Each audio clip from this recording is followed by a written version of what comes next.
Voilà, merci beaucoup. Mokolo ela mon abino balandi émission devant les Congolais. Émission Otobeta Kalisolo na kati ya mboka, émission oyo ekipaka ba actualité politique nyonso na kati ya République démocratique du Congo. Bana Congo so na kati ya mboka ebeta mana olengi malamu kaka na bana mboka. Voilà pourquoi les lots tozana bana mboka mibale na plateau na biso de l'opposition comme du pouvoir.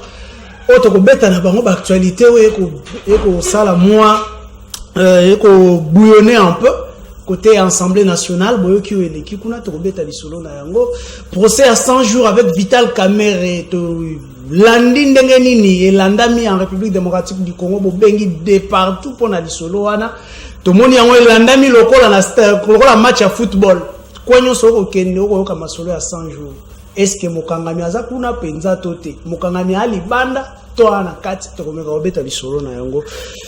Tobandi na mwana Congo ya liboso mwana Congo Alain Bolojwa mbote na mbote ndeko ngai boni santé na yo na pesipe mbote na kodebateur na ngai mkoyo boni santé na yo pe santé ya mboka ndeko ngai santé ya mboka za mabe tango zotu na wana za yetu zo lingo matanga mafuta santé ya mboka za mabe na ebisa ka batu ke monsieur Félix Tshisekedi c'est un danger pour na pays à ça il faut mériter vos amicosités ba yeko bakisi la biso sur litabisi ilunkamba diyo ya bango mibale za ko sala poison pour na mboka. Comment ça Comment va te un jour payer bébé la AVC parce que la situation va de mal en pire. Ndekolangai le tozabwe mutaboye ko longwana ata na degrenade na GP akoye ko longwaya c'est ya akoti na ina haute comment na est-ce qu'il y a une responsabilité à Félix Tshisekedi? Bien sûr. Responsabilité à armée à République démocratique du Congo. Responsabilité d'aller à Félix Tshisekedi. Tant que tu as la masolo, gratuité enseignement et bon tout un système d'enseignement, vous parlez à Félix Tshisekedi. Nous sommes tous à la Maria Mala, et là Félix Tshisekedi. Attends Mala, on est samité. Mais nous sommes à Mabé, au moins le Kabato. Monsieur Félix Tshisekedi a la compétence. Il y a qu'à sécuriser les Congolais et c'est un devoir sacré. Parce qu'il y a la compétence concurrente, il y a un domaine de collaboration entre lui et le membre du gouvernement. Ce qui veut dire que c'est sa responsabilité. Mboka na biso insécurité là qu'on mata de plus en plus. Bakulu na bazali ko koma ebele, bazali ko menacer batu de plus en plus. Mais monsieur Félix c'est qu'il allait préoccupé à autre chose. Toke Malembe ndeko Alain. Situation qui est de mal en pire, kasi toko mona ete lobby bakangami bazala kité na niveau lokola ya ba dirkab na niveau ya ba grande responsabilité en boka lelo to moni ete bakomi ko landela pe bango pe bakangi bango akoti na boloko ata fonction na ye nyonso wana ezaka ko kende de mal en pire ndeko langai ta question na komi ko sentir on est ba journaliste nyonso bokomi ko yoka na ko poser ba question e matsa ba mafuta na mitema. Et c'est très dangereux pour la République. Yozolo Balangai, tout le monde a noté, Balibosoba Kangabete à cabinet. C'est faux. Kokanga, Bakanga. Yoyoka Samote qui Baboma, un ministre, Baboma, Bapendre, un ministre, na sénateur dans le niveau à Pongabi. Parce que la dernière décennie, mais il y a eu aussi un vice-gouverneur qui a été arrêté, il y a eu des ministres, des députés qui ont été arrêtés, il y a eu... Mais le problème est pourquoi sont-ils arrêtés et comment? Voilà. En réalité, M. Félix Tshisekedi, M. Kamerhe devait être arrêté avec son chef.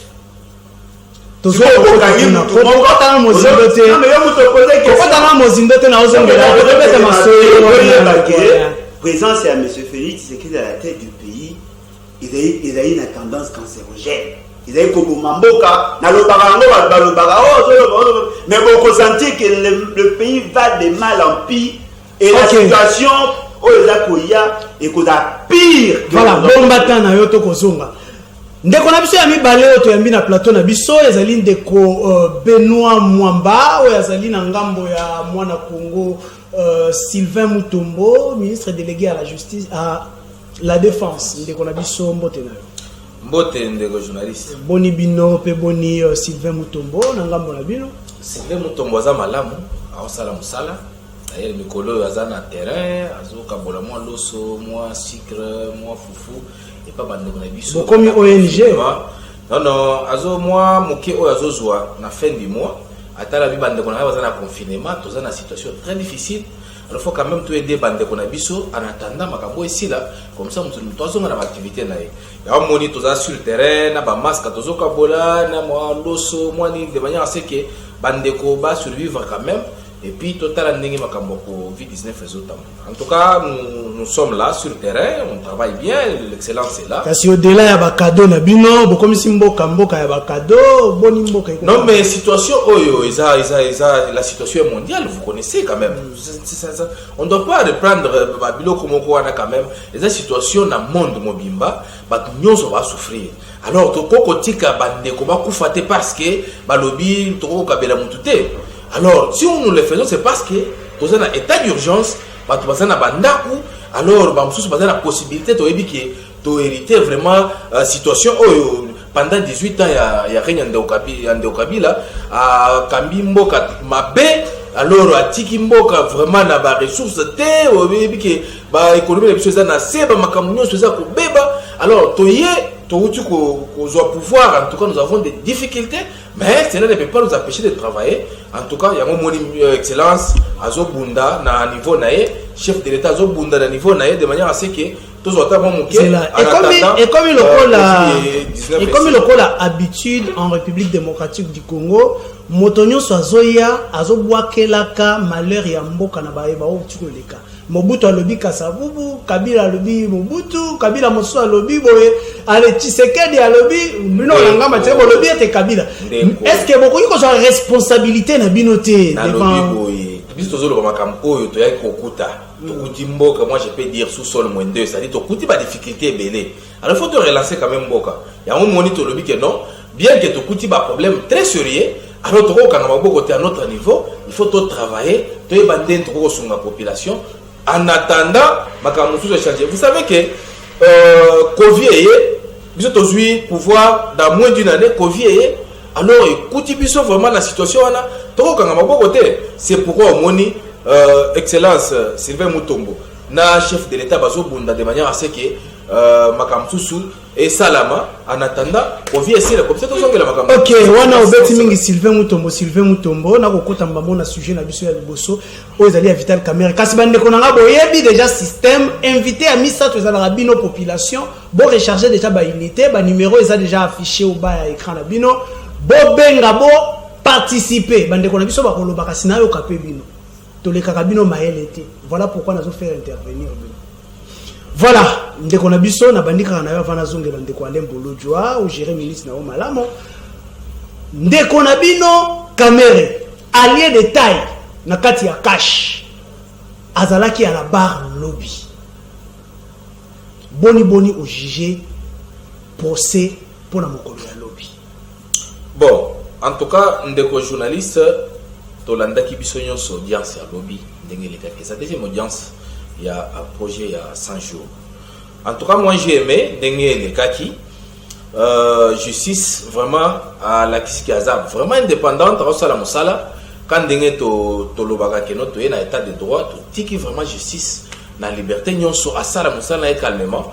Alors na landaki audience Dengue bandaki ti na suka, j'ai compris que batu belé ba kokanga mana dossier wana. Batu belé ba okanga. Tant ozolo batu belé komona banani. Bino penda batu côté IDPS côté anani pe bwana kati ndeko. Bisio mokonza mboka avant zo pouvoir alobaki na chaîne moko ya ville na biso alobaki ki ozala mwana mai na ngai ozala camarade na ngai ndeko na ngai totanga na yo mais soki okoti na ochelo boko na yo na caisse ya l'état en tout cas okanga. Ça c'est connu biso a ozama kambo ya teo toza bandeko be non tolobi bo justice azo sala musala. Dossier à projet à 100 jours, on avait trouvé bisto de ça, qui était sur terrain, je t'avais dit, qui était sur terrain, tout le monde qui est moussala et c'est la maca bien té. Bah tu es belé, bah les kawana, bah députés nationaux, bah députés provinciaux, yemoko mokonzamboka, fait c'est que chef de l'État. À l'écapéwana, à constater que moussala et c'est la maca bien té. Il y a un moment où je sais, il faut te mettre dans ma tour, parce que la session il y a projet 100 jours toyeba ba expliquer biso ndeni ni ba jiraki mbongo ya l'état mbongo o ya biso ya ngai na yo C'est ainsi que babengaki directeur cabinet ya mokonzi ya mboka avec est-ce que azali na responsabilité directe na likambo ye bazaki superviseur ye tozaki bien que bazaki na bango ye moto a révélé biso ki bazaki neuf mais ye moto azaki en tête azaki superviseur na bato na ye et puis tant biso tosali ba recherche na bato na ye ya coordination ils étaient à 66. Ok, merci beaucoup. Alors c'est pourquoi c'est pourquoi na lobby justice a osala mosala mais deuxième audience totale peut-être au monde qui va te belé ba okangama na dossier. Ba te belé ba okangama ezali mosolo ya l'état, ezali mbongo ya l'état, soki ebimaki esengeli ezonga. Voilà pourquoi na ko pesa siko maloba na mwana Congo Alain Bolojwa na lingi lelo o réagir peut-être le la congolais o réagir té de l'opposition to nini. Obete la biso lisolo. Il y a procès o ya Vital Kamerhe. Qu'est-ce que vous attendez de ce procès? De l'opposition dans ba congolais. Mais va pouvoir aller na limite ba positionnement politique té opposition politique Alain Bolojwa et kaso bengi Alain Bolojwa comme congolais hein bon attention na zaki wande ngobe na toke ndeko na ngai omo bimiso de ba saide pesa ba congolais biso to ba wande ba mo kutu ba approche wande koleka biso boni na ngai eloko ezali que ndeko na ngai ala innocent ye moyena chaye pandili ko ezate ala ine lenge ala ine innocent makambo aza kolobela mamba parti mais na kati ya motema na ye ayebi ke effectivement mboka eza otambola mabe. C'est ça l'essentiel pour ngai. Et puis moto azali mokonzi ya parti na ye azali parmi ba jeunes oyo ya IDPS na bande correspecter parce que azali parmi bato tobuna bango ensemble toza komona ke c'est un homme structuré et puis azali na moi personnalité oyo na mwana rarement na IDPS. C'est parmi les gens que moi j'apprécie. Maintenant, comme moi, effectivement, il faut pas parce qu'il y a plusieurs dispositions de la Constitution, plusieurs dispositions de loi de la République ont été violées. En commençant d'abord dans la conception. Le programme à 100 jours, ça a énervé la Constitution. Parce qu'en réalité, dans l'article 91 de la Constitution, les constituants qui sont supposés être les plus intelligents que tous les autres Congolais, la compétence qui a élaboré le programme de la gouvernance revient au seul gouvernement, mais en collaboration avec le président de la République. Ce qui va élaborer le programme. Mais lorsqu'il y a une urgence, mais l'urgence, que le gouvernement la Constitution a statué sur l'urgence. Pour qu'il y ait urgence, il faut qu'il y ait une ordonnance déclarant l'urgence. Et ça doit passer impérativement dans ces mesures d'application par la Cour constitutionnelle pour battre la Constitution. Y avait-il un acte qui constatait l'urgence? Il n'y en avait pas. Mais ce Félix, c'est qu'il a géré plus sur le roi Gérard Idépès. Comment ça? Dans la conception, il s'est posé un sérieux problème. L'institution où a élaboré le programme n'avait pas compétence. M. Félix Tshisekedi, qu'est-ce qu'il fait? Il élabore un programme. Et dans ce programme, il y a quelques représentants devant la base. C'est-à-dire, les militants, il y a quelques représenter le programme. C'est-à-dire qu'il y a un présenté le programme, le quoi a projet de société, le quoi a association à Bamou et Bami. C'est ça l'origine, il y a procès. Il y a un procès sans programme à 100 jours. Mais c'est Félix, c'est lequel intentionnellement, il veut la Constitution. Il élabore son fameux programme prophétique passé tout le long, aucun objectif n'a été atteint. Qu'est-ce qui s'est fait? Il y a des phases, il y a des projets. Sur le projet global, il y a Salakina tableau synthèse naïe. Il a présenté un tableau synthèse il y a 488 millions. Déjà, le montant était un mensonge. Parce qu'il y a un autre projet dans le secteur énergie, près de 196 millions de dollars qui n'a pas été intégré dans le tableau synthèse. C'est-à-dire que dans le tableau, dans la présentation du tableau, il y avait déjà du mensonge. M. Félix, c'est qu'il présente son programme. Au lieu que le programme, le l'État, et suivre la procédure, le cadre institutionnel, constitutionnellement établi, M. Félix, c'est qu'il crée un gouvernement parallèle. Dans le gouvernement parallèle, il y avait 3 organes. Mais il y avait un autre organe. Au-dessus, un organe, on va checker 3 organes.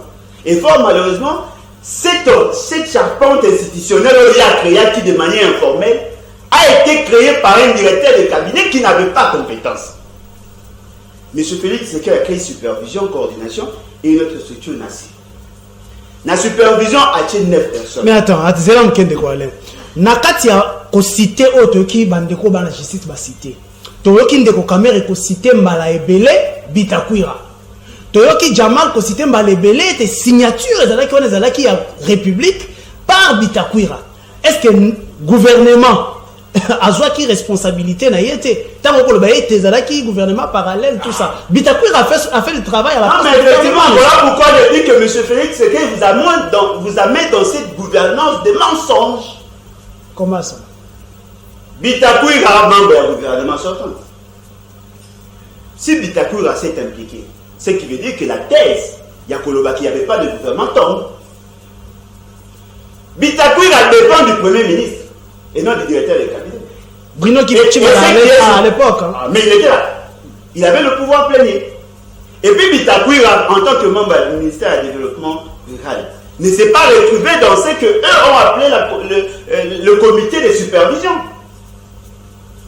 Oui, parce que quand il y a M. Félix Tshisekedi a tiré des ordres, la conséquence logique est réunie. Tout ce qui se conçoit mal s'exécute mal. C'est-à-dire que M. Félix Tshisekedi n'a ses intentions, il avait l'intention de nuire. Donc avant d'arriver à ces procès, le problème c'est la conception du projet. Si tout est parti de là, il y a moi ce qu'on a procès, Binotou Goza emballé. Ah, le monsieur va directeur à cabinet. Non, posez-vous la question. Est-ce que le gouvernement, est-ce que la Constitution sait que si le gouvernement tombe, c'est le problème du directeur du cabinet qui assume la fonction? Non. La position, je vais te puisser donner la position. Est-ce que vous êtes là pour défendre Vital Kamere? Pour la qui ça a été, il y a d'autres prévenus ou d'autres infractions qui sont restées dehors, n'est-ce pas? Qu'on doit inclure dans ces dossiers. Si vous posez une question, il y a défendre Vital Kamere, il y a défendre Vital Kamere. Il y a la Cour constitutionnelle. À M. Félix Tshisekedi. Comment ça? Le Colomba est en zone de la Tchèmène en Dorothée. Parce que le juge naturel à M. Félix, c'est la Cour constitutionnelle. On doit l'arrêter. Tant que Kanaye, il y a cité Bitakwira, il cité Kamere. C'est ça la Constitution. Parce que le problème est le document a été élaboré par M. Félix. Le document a été exécuté, mis en œuvre par M. Félix Tshisekedi. Et donc c'est lui le seul ou le principal responsable. Monsieur Benoît, rapidement. Monsieur Benoît, qui monsieur Alain Koloba, le billet était. Problème est dans la procès que tu as Vital Kamere était. Problème est dans la conception. Donc vous aviez créé na cash gouvernement parallèle et Gira qui m'a ramené votre gouvernement à Tibaleza qui votre réponse. Oebi nalandaka ndekonangai Alain Bolodjoa voilà. Nalandaka trop na ba chaîne belé. Na ebi ka mto maele ça la analyse na très bien.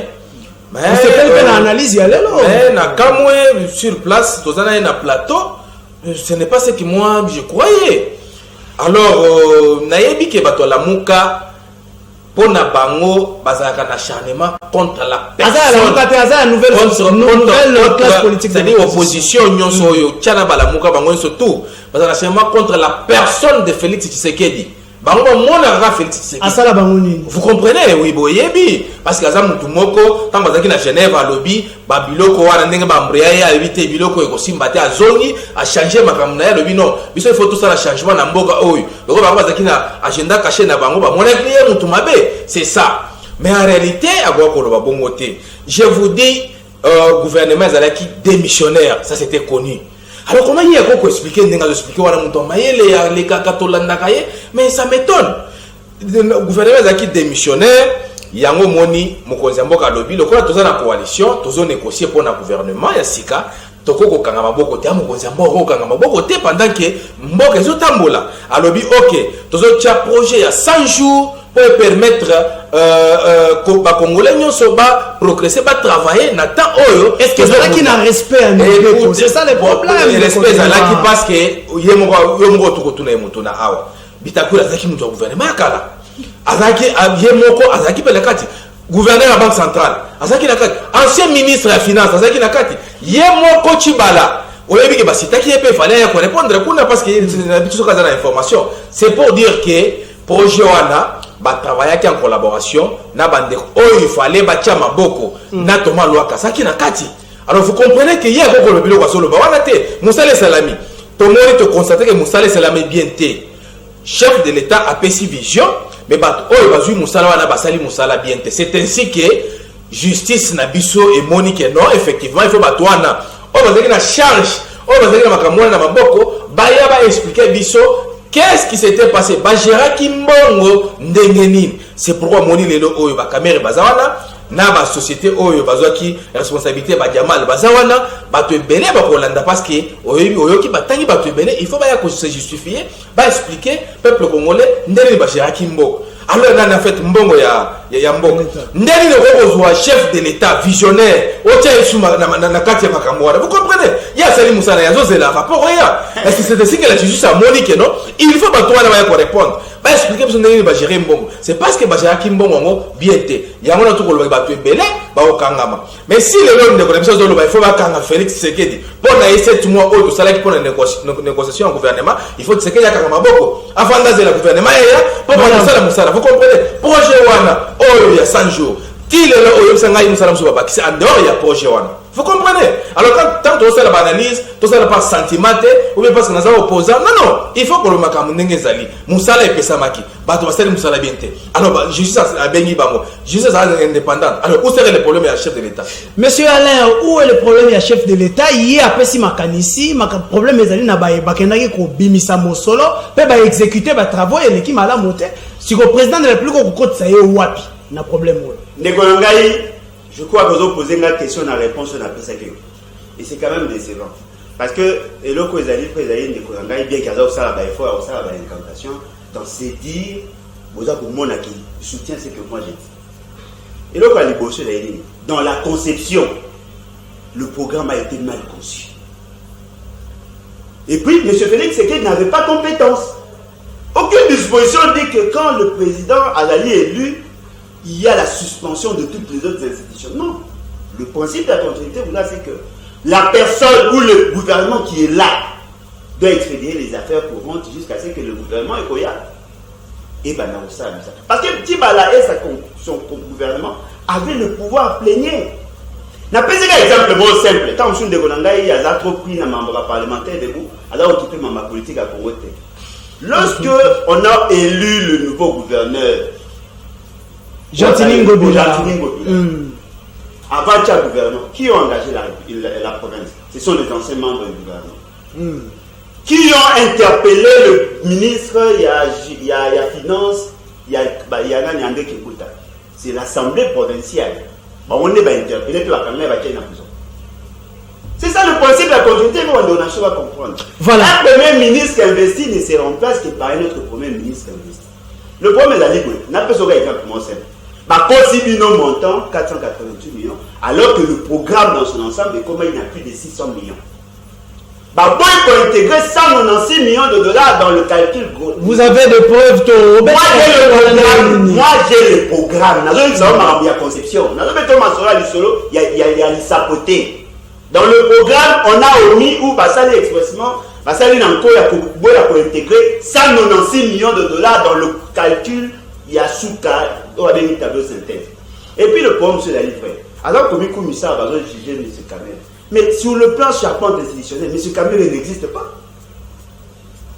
C'est l'institution président de la République qui est incarnée par la personne de M. Félix Sekedi. M. Kamel n'est qu'un simple assistant.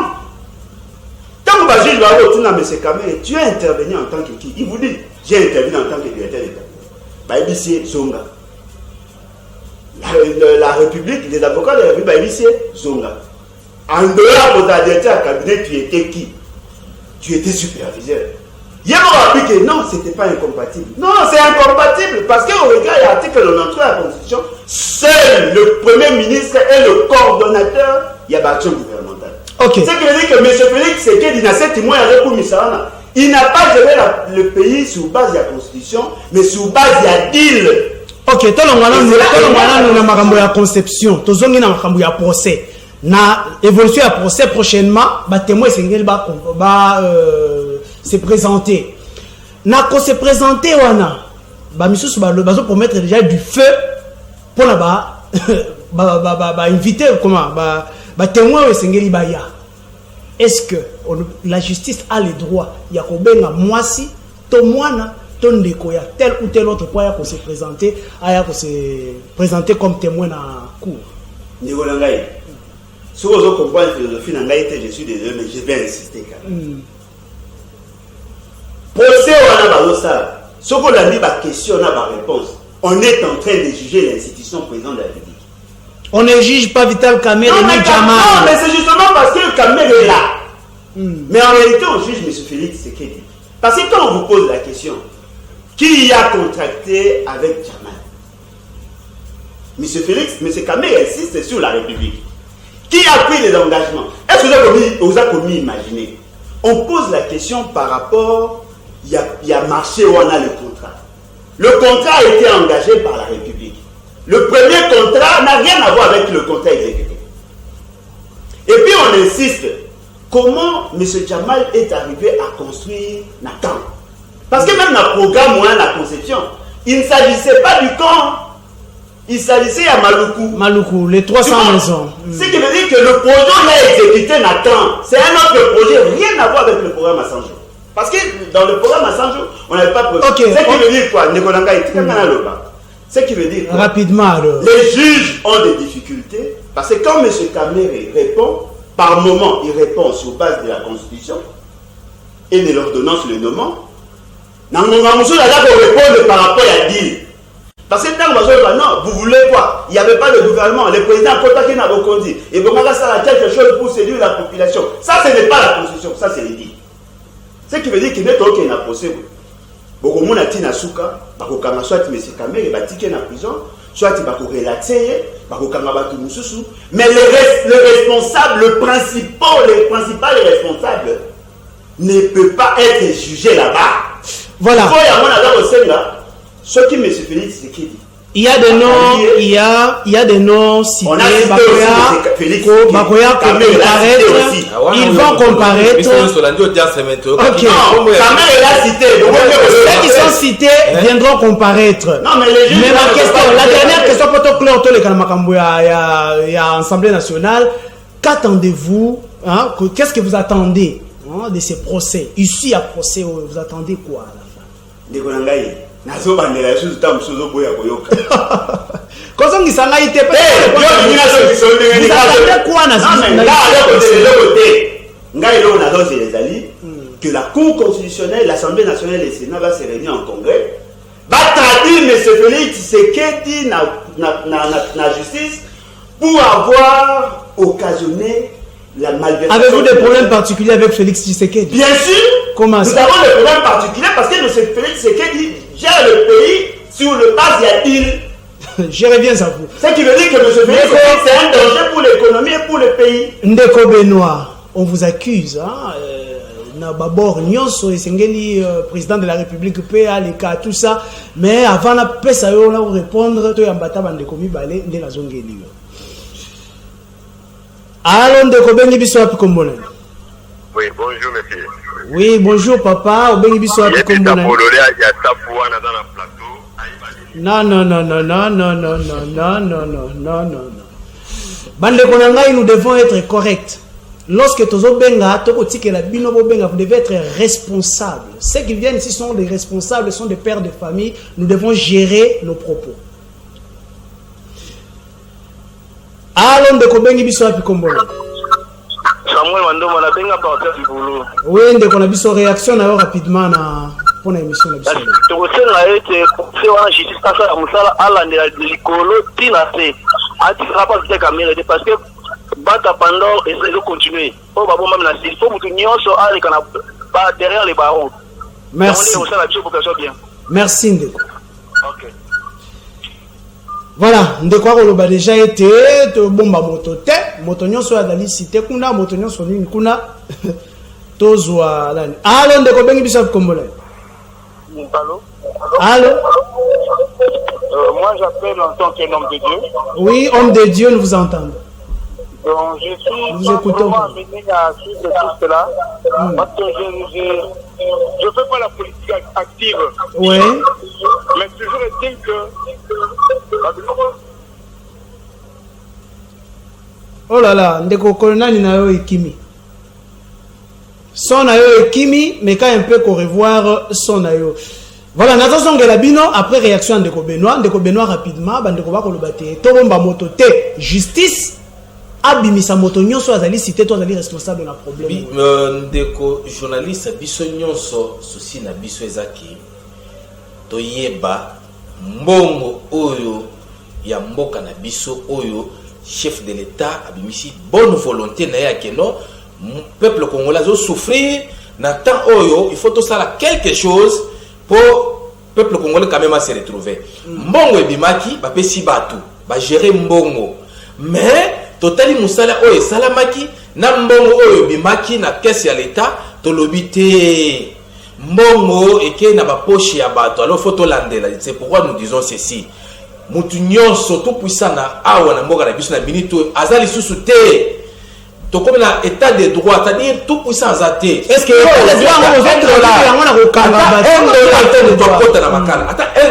faut me kota na makala. C'est pourquoi toujours landela ba audience nyonso. Il faut toujours médiatiser de manière à ce que mutu nyonso tout peuple congolais nyonso tout chacun à niveau naé a sa analyse à mon qu'effectivement justice à indépendante et puis tinganya $1 ya mboka oya yibite oya yibi il faut kota na makala. Voilà. C'est pourquoi tozolo baboye totika ba acharnement totika ki mutema mabe soki musale salabi to sali 18 ans awa mboka oyo itambola ki mabe mbongo zokota mapenga bat muntu akoti musala lelo après 2 semaines bandi kotonga. Les gens ne parlaient pas. Les gens ne parlaient pas. Mais aujourd'hui, au moins que hémorragie ou à la tombe. Que ma soeur est changé, dans le changé, ton commune président Moussous, oh là, il pense aller là-bas. En tout cas, il faut te différencier ma cambouane. Ok, il y a un tout ça là-bas. Tu continues l'état de droit. Tu continues l'état de droit et ça l'a mis peine à parlement démocratiquement. Ndeko Kabund a Kwei. Nango pesa na avis na yo là-dessus. Bon, vice-président de l'Assemblée nationale, l'honorable Jean-Marc Kaboun, effectivement. Tu as mali kukumouké akoyaki non, bon. Les gens n'ont pas roloba. Akoyaki lobby effectivement sur landaki. Biso ngana lobaki yango déjà a on a plateau OK. Il y a les gens Sima, il y a honorable Jean-Jacques. Dans le bâti yango déjà qui tous un groupe de gens ya bandeko na biso ya FCC bazo bosana ke tous na coalition. Alors tout ce que nous avons fait c'est parce que to sangana ki to yokana ki mais to constater que batu mususu mal intentionné na kati ya FCC balingaki Jean-Marc Kaboun aza la place wana te to yebi pourquoi parce que ba monaki ke aza un élément gênant azo gêner bango. Est-ce que ça kambaye élément gênant to azali autorité o akolo makambo ayebi ko expliquer yango te yango ba ko ici etende ko tuninga mutuna ifona na répondre tango tuna mitune belé je ne saurais pas répondre. Alors ba constater que aza élément gênant. Alors il faut pas écarter et bazo mutu oya kozala manipulable ba ko ça n'importe quoi ba ko corrompre de manière que ba accomplir ba mission na bango wana to yebi mais ba yeba ke normalement il fallait baser là dossier ezana justice ya Jean-Jacques Mamba azui signature ya mutu mususu azala quitté l'Afrique du Sud mutu mususu achaki signature na ye na liste te mutu mususu azaki na ye na province ya Kangami ya azui alokoti ba signature wana imiter ba signature akie mutu na ye alobi non oyo eza signature na ngai te ate afungi la justice alandeli epe nanu basisi dossier te mbala moko koto oyo allez pétition bakoti. Allez, balomoli Jean-Marc Kaboun, vous comprenez? Oh non, il fallait baser là. Justice assise à Moussala Naye, comme ça, basons la pétition Naye. C'est par là que nous avons compris que Baza, Batouana, Nengozuma Bangwana, Bayebi que Jean-Marc Kaboun Dazaki élément gênant, Nakatia Biro. Voilà, je crois que Chief Aristote a lancé l'élément Oyo. Je crois qu'il y a un mouvement de Salamaki dans l'Assemblée nationale lobby. Tomekana Kotala Moudiso Yoso. Tokei Chief Aristote.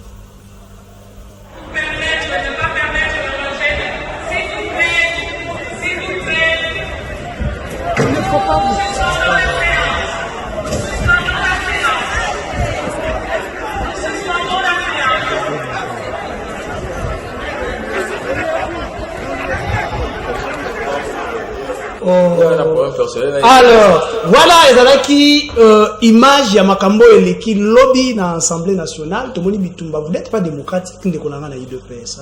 Bon. Baninga bako memabino na nzela démocratique bino boko bunda. Ba constater que na kati wana ba tricherie ezalaki. Alors bah pourquoi qu'on expliquer vous comprenez et puis qui vous a dit que bah toi là-bas tu IDPS parce que bino mozo le bazar tu IDPS yo mo tu IDPS place wana. Alors c'est pour dire que bah tout ça va constater que il y avait des tricheries là-dedans. Moi je voulais tout simplement vous dire ceci. Bande qu'on a biso tous en coalition, to lobby, to sangana, to kambamboka, mboka peuple congolais. Nazo comprendre te. Nini Jean-Jacques Mamba bande ko luka finalité ya pétition ezaki nini. OK. Azaki na problème na Jean-Marc Kaboun ou bien azaki na problème ya keba expliquer makambo 7 millions. Vous comprenez? OK, nazo ils ont bénéficié la peuple congolais nini. Peuple congolais azana posa, ba biso ba pétition ya ke nde nini côté ozo tambola te, nde nini finance mbongo zo c'est ça. Merci, nazo ndeko Alain Bolodjoa Olandi un peu le Olanda qui chute ya mwana Congo.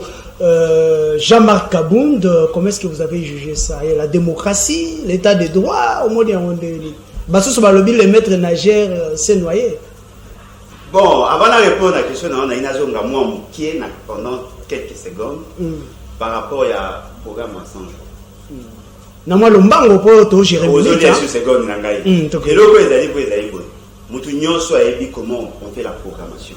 Mutu nyonso ayebi comment on élabore le projet. En réalité, Ebongaki va présenter un rapport détaillé il y a 100 jours. Parce que nous avons les 100 jours, nous avons mensonge, il y a 488 millions.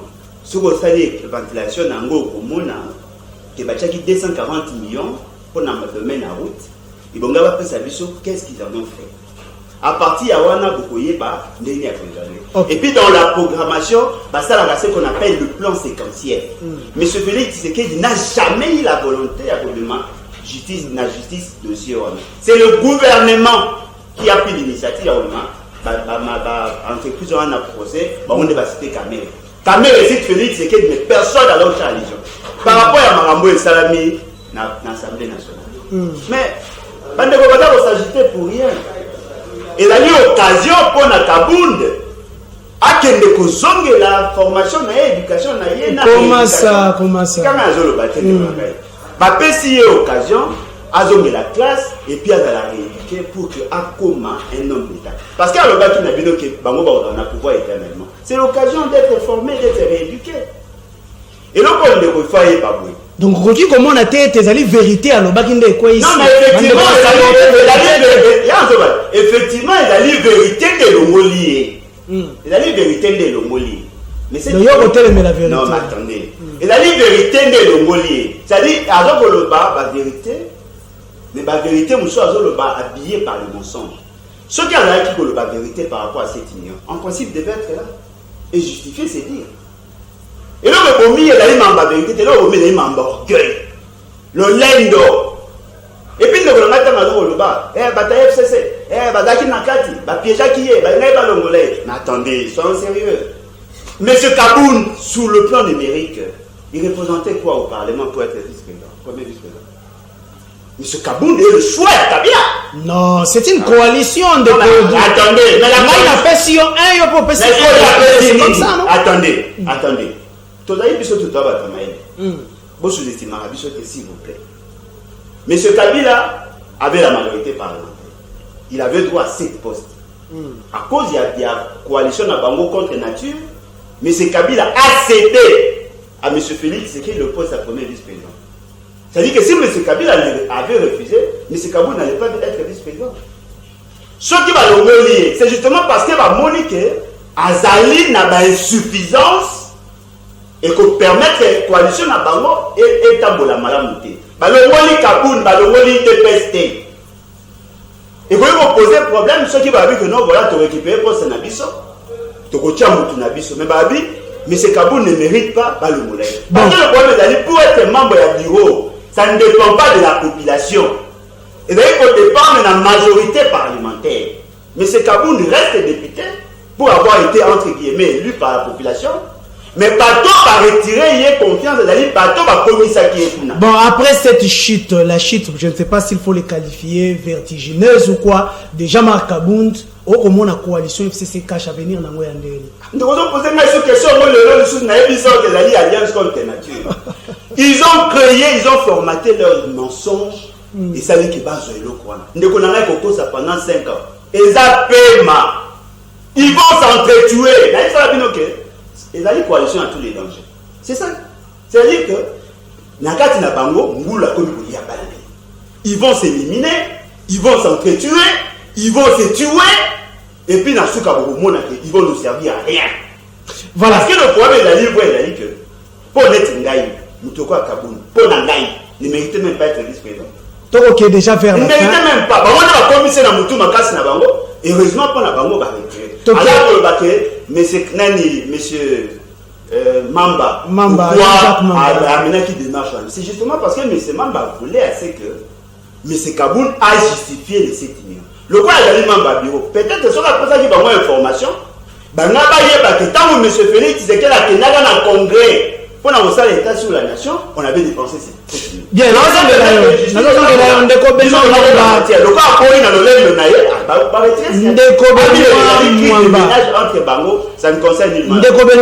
crois que Jean-Marc Kabound tombe, comment la coalition FCC cache l'engagement dans Ngambo. Non, est-ce que c'est elle qui garde la coalition? Ndeko. Oyebi, tu as pour ça l'analyse pour t'expliquer peuple congolais. Bazali banda, bayoka biso ba comprendre ndeni makambozo tambo. Ezate ki nazala na problème na muntu, na yasikoyo. Comme ça, le règlement de compte, on a plateau, non, ce n'est pas bien. J'ai dit, Jean-Marc Kabound. C'est connu, c'est un intellectuel, c'est un licencié d'abord en relations internationales. Bien qu'à ça la droit, c'est normal, tout le monde a cabaret. Est-ce que Makamboati, ceux qui ont un diplôme, il n'est pas intellectuel? Il n'est pas intellectuel. Ceux qui ont un diplôme d'État intellectuel. Je sécurise ça le problème. Alors, j'ai dit, Jean-Marc Kabound, c'est un intellectuel. Problème au début à rejoindre dans le lobby Aza tu es dit que content on est IDPS ça c'est connu. Jean-Marc Kabound Aza élément général ba yebi Aza manipulable te na kati ya bureau. C'est pourquoi souci na bango ezake balongola ye batia mutu oya kozala manipulable kozala corruptible c'est-à-dire so bazana ba programme na bango bazana ba kuna bango baba na kosala ngo facilement ça c'est connu. Mais makambo ya koloba ki coalition et kobeka ceux qui ndenini wana ezota la bisoté. Les jours qui viennent, par rapport à ce qui s'est passé. Vous comprenez? Alors, moi, je ne peux pas venir ici pour dire, non, voilà, qui gagne tout ça, on va n'importe quoi. Non! Alors, tout ça, la analyse de manière à ce que le peuple congolais à comprendre qu'est-ce qui s'est passé. La majorité en Akatia, Assemblée nationale, les FCC. C'est ce qui veut dire que FCC a l'ingaki qui sous Jean-Marc Azalawanate. Parce que ezalaki tosololaki ezaki coalition tosololaki que non ceux qui bango baza na présidence il faut toza na vice c'est ce qui s'est passé même na Sénat. Alors ça c'est une coalition.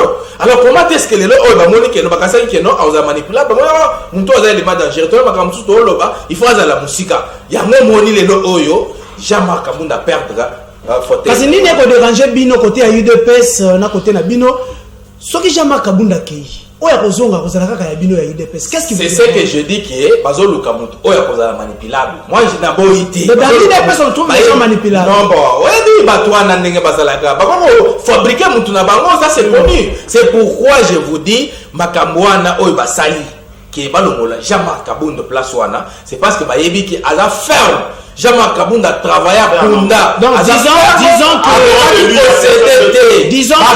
FCC cache disons que FCC cache les alliés coalition basée sur l'hypocrisie. Un groupe déjà basé na po batia songi mboke tambola. Nyon so wana ezaki bazo Israël biso de manière à ce que 5 ans ici la kaboye pour peuple là le bakeno mais vous avez 5 ans à bosser de l'autre côté.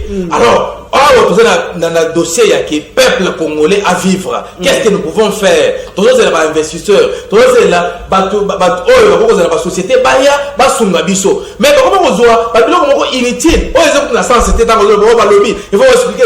Est-ce que ça c'est que le peuple congolais attend? C'est ça le problème. Voilà. Ndeko Alain Malobanawe asuka pour l'émission rapidement. Ndeko Nangaye en dehors du militantisme. Moi, je suis à défendre le peuple, à défendre l'idée, à garder la souple. difficulté, il est venu pour défendre les individus. Il y a moins de monde dans la difficulté. Mais la crédibilité des institutions est facilitera à atteindre leur objectif. Quand l'institution n'est pas crédible. Bon, mais on peut imaginer un gars qui a l'air bourgeois, que M. Kabunda, M. Félix, c'est quelqu'un qui pour ça l'État sur la nation, on avait décaissé 7 millions. Mais ça qui peut pas ça dans l'information. Ce que M. Kabunda a dit le lendemain, ce qui a rappelé Maël et Assola, a démontré ce plan. C'est tellement qu'il a les documents. Non, voilà, on a bâti 7 millions, voici les preuves. 7 millions, on avait dépensé, mais va prouver que 7 millions de dollars, il y a un moment à Boyaki. Parce que on peut pas avoir d'intérêt. Mais le corps, il y a l'acquis le lendemain. Le corps a l'acquis le lendemain. À la député, à Zonga, la CNDT, face à Outaki. À s'organiser, à organiser partie. Bon, merci. Il est plus pur qu'avant. Merci. Il est là, il est pèse. Non, mais en tant qu'homme d'État. Mais la milito, il n'a jamais été homme d'État. S'il vous plaît. S'il vous plaît, de voilà.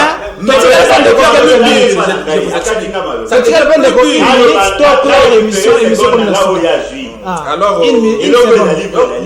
ce qui a causé la pire, que c'est qu'il était au Parlement, si ça sera pour l'intérêt de la population.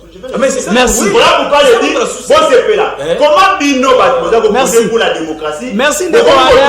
Merci de quoi. Monsieur comme la soukande, comme quelques secondes. Je vous dis, Félix Sekedi Aza a pour travailler.